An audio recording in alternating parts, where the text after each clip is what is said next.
Oh boy. So Aidan, what do you have on the agenda right now? You said you're releasing something. Yeah, I'm waiting for my generative album to just distribute. And what did you use? Shameless plug. Shameless plug. What did you use in order to? Well, first of all, could you describe generative music, and then Okay. and what did you use for that project? um, Brian Eno says generative music is a system that is both random, but the parameters are set by the artist and the person who controls them. So you control the music by controlling the parameters, but you don't actually make the notes. The computer makes the notes for you. And there are many different ways to do that. There are like Eurorack systems and everything where you can mess with LFOs and randomizers and stuff. And you can create some really interesting chords and parts of chords, which make good pads. Some of the Um, yeah, probably the beginnings of making guitar pedals as we know them probably started in the rack mount units that were coming out. And what, how early was that starting? Do you have a figure, like ballpark? Eurorack? Oh, I Yeah, have no idea. it goes way Like back, man. the Moog synthesizers that were built in like the 60s and the 50s, 60s. those were semi-modular. So they had like patch cables and stuff. They used quarter inch back then. Okay. Nowadays we use 3.5, right? Yeah. Just to save space. Yeah. But like if you look like an old Moog System 55, I think that's the big tall one that Wendy Carlos used, for example, with the Switched on Bach album. So those have all these patch points, right? And I guess that's like modern day guitar pedals just simplified.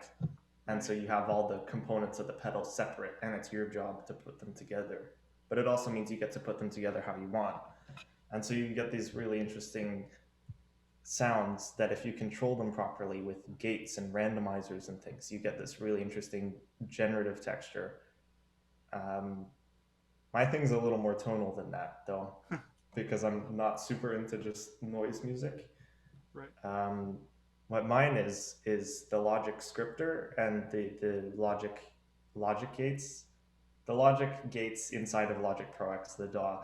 I use those to first create chord progressions, and Mm-hmm. then from those chord progressions pick out notes and arpeggios from those chord progressions to give you things like bass, melody, and harmony. Um, but generative music can often sound robotic. So what I did afterwards was I notated the computer performances, and then I performed them live myself Okay. to give them more of Oh, a neat. human aspect. So that way you can add things like rubato, and a little bit more human expression, right? Yeah. Wow. Um, That's you're gonna have to show me how to do some of this because like I don't know if Matilda knows this, but I'm a huge tone row geek. oh yeah. And I've written a couple of compositions that I performed at my recital, my third year recital at Humber. I'm at Humber right now, and yeah, we had to do. It's called this class called creative development. So, if you don't develop your creativity by the end of the year, you fail. No, okay. But so I was thinking, okay, like how could I demonstrate some of my creativity? Like maybe this is the opportunity to showcase some of my compositions.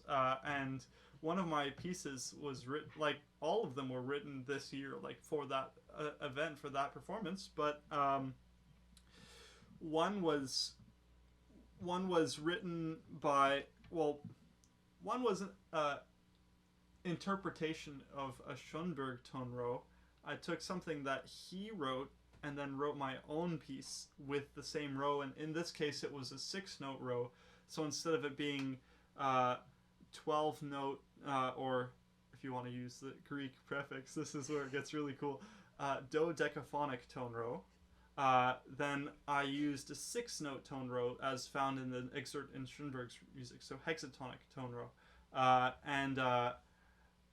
And I thought it was really cool. And then this other piece, I took my name, uh, and I devised a system where if you have where you connect essentially the chromatic scale, 12 notes, with the alphabet, 26 letters. And then you do a bunch of rows. So, for example, you have a. How did I do it? Yeah. So you have a row A sharp, B, C sharp, D, all the way through the chromatic scale at the very top. So 12, uh, 12 columns. And then in the rows, you do the alphabet A, B, C, D, E, F, G, H, I, J, K, L, M, N, O, P, Q, R, S, T, like all the way, so that every 12 you go down and then keep the alphabet going. So then eventually you have like almost a tone row generator where any phrase you can say can become a melody. Like that Any could be, word or any sentence, yeah? yeah, anything. Ooh. And I just to start, like to get like, because you could, there's like, making limitations breeds creativity, and it's so true, essentially, especially in composition, where you can compose anything. Like it's just you need to have an idea to start before you can go anywhere with it and develop it.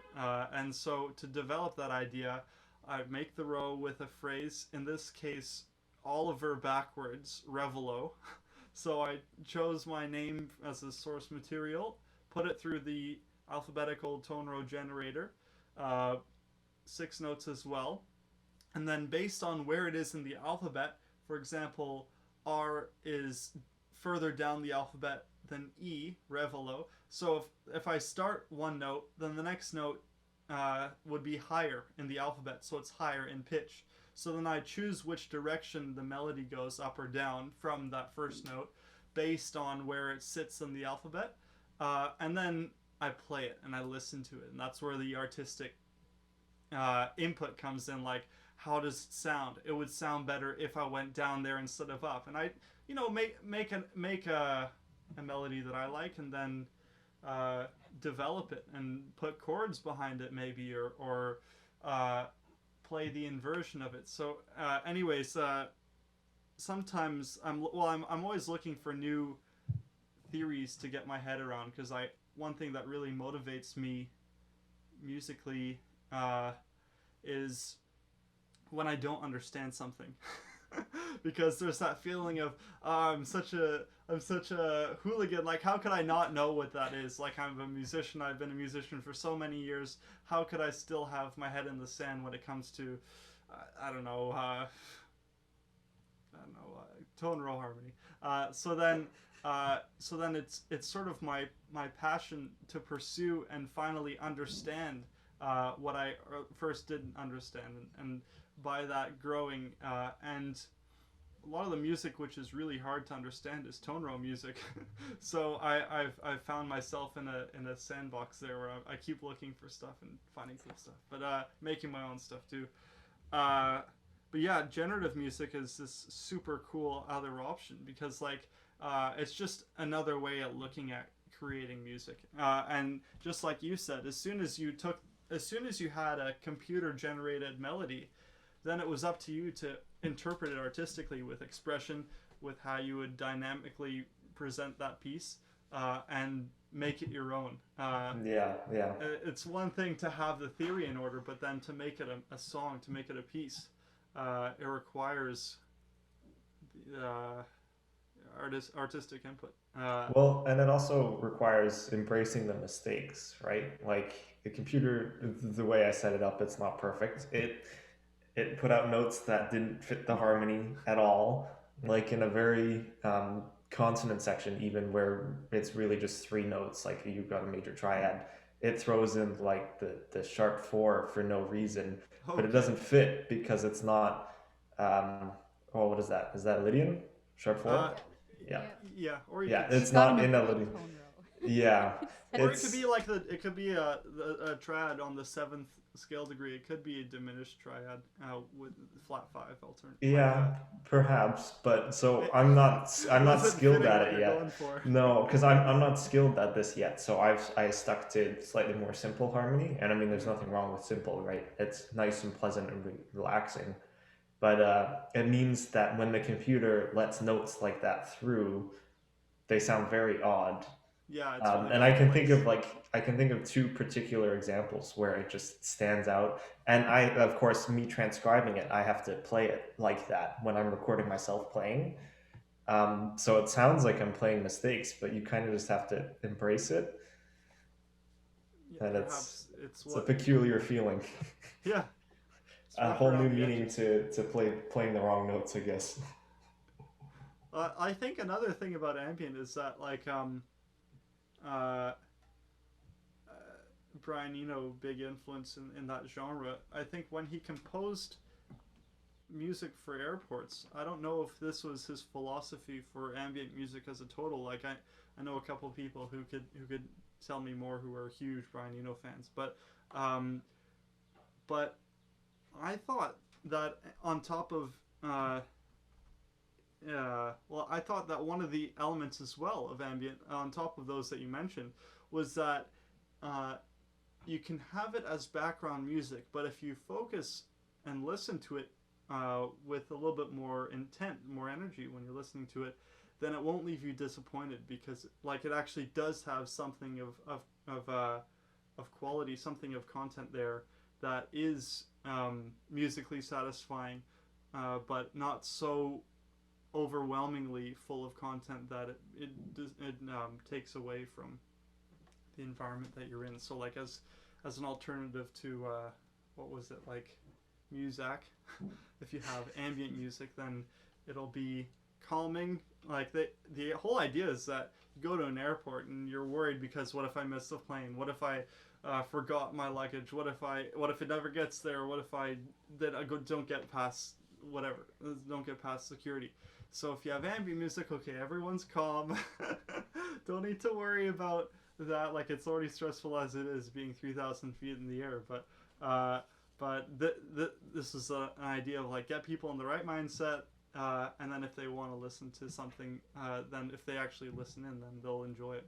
So maybe to Brian Eno's original direction, that those crunchy sharp 11, the sharp fours will make you like it'll make it uh, come out of the background, and it'll force the listener to listen because Ah, it'll fair catch their enough. attention. That makes me feel slightly better about it now. Actually, funny. Another thing about tone rows is that I was writing a 6 note row, another one. Yeah, like as a composer, you can kind of choose the rules. Like no one's saying you have to do 12 tone row every single time. Like you're allowed to do 9 note row, like 5 note row. Like it's up to you. Like if you only have 2 note row, then it's like You it's just gonna have be the gent. intro to Fur Uh, Elise at that point, or Gent, yeah, yeah. it's gonna be gent music or it might lack some interest. So the more notes, the merrier. Uh, But but not always. yeah, but I was writing this. I was writing this 6 note row, and I was talking to my teacher at the time, David Occhipinti, great uh, chamber music composer, great tone row composer, and really great guitarist in the city. And I was saying, oh, but I have 6 notes, and maybe if I had 12, then I'd have more ideas, and like it'd sound better, and it would be less hard. And he's like, oh, you should just develop it more. Like if you put half as much effort into developing it instead of like complaining about the limitations or something, then maybe it would be further. Like he said, that old chestnut da da da da da da da da. It's like the worst theme ever, but look at how much he develops it, and like Yeah. he bangs your head with it when like puts it in the strings, puts it in the horns, crescendo, climax, and like what it's what you do with it, not how many notes you're using, and so it humbled me, humbled me for sure.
I like that one a lot better, I think.